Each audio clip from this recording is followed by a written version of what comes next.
A última operação de cálculo vetorial diferencial que nós vamos ver é a operação chamada Laplaciano do campo escalar.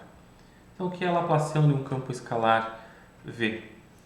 O resultado, primeiro, é um outro campo escalar e é, na verdade, uma medida do divergente do gradiente de V. Então, se o gradiente de um campo escalar resulta em um campo vetorial, o divergente desse novo campo vetorial passa a ser um novo campo escalar. Na prática, a operação em coordenadas cartesianas se resume a essas derivadas segundas com relação a x, y e z desse campo escalar V. Em coordenadas cilíndricas, mais uma vez, tenham cuidado aqui com os termos para não complicar depois na hora de calcular, mas basta ter um certo cuidado e vocês não terão grandes dificuldades em calcular essas derivadas. Aqui o significado físico fica um pouco difícil de ser interpretado, tá? Mas a relação básica é a seguinte: campos elétricos e campos magnéticos têm uma certa característica com relação ao a relação do campo elétrico e do campo magnético com campos escalares. Tá? Muitas vezes o campo elétrico pode ser obtido a partir do gradiente de um campo escalar, assim como o campo magnético, em determinadas situações. Então, analisando o divergente do campo elétrico e do campo magnético, que é resultado desse gradiente aqui, nós podemos inferir sobre algumas características do campo. E um exemplo, então, de como calcular isso, um exemplo simples em coordenadas cartesianas, dado o campo escalar V, x ao quadrado y, qual é o valor do Laplaciano? Algo que eu quero mencionar aqui também, retornando, é o seguinte: apesar de eu utilizar na notação, sempre que apareceu o operador nabla, essa seta, quando eu utilizo o Laplaciano eu evito usar a seta, porque aí só olhando para essa expressão já sabemos que o resultado é um escalar. Só por isso.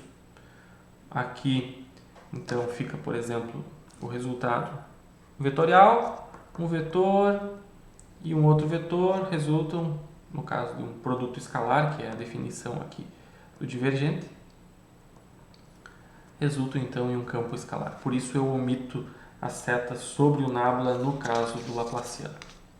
Então vamos lá. Laplaciano dV igual derivada segunda com relação a x do campo escalar V mais derivada segunda com relação a y desse mesmo campo, derivada segunda com relação a z desse campo. Então, o Laplaciano dV vamos fazendo por partes aqui, derivada primeira com relação a x, e agora sim, derivada com relação a x dV, que é x ao quadrado y,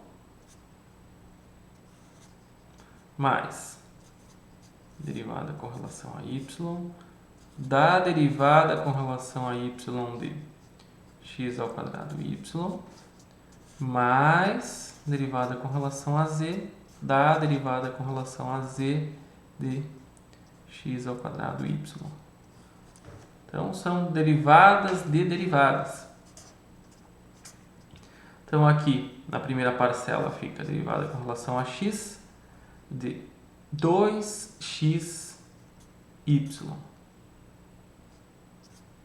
No segundo termo, derivada com relação a y, aqui fica x ao quadrado.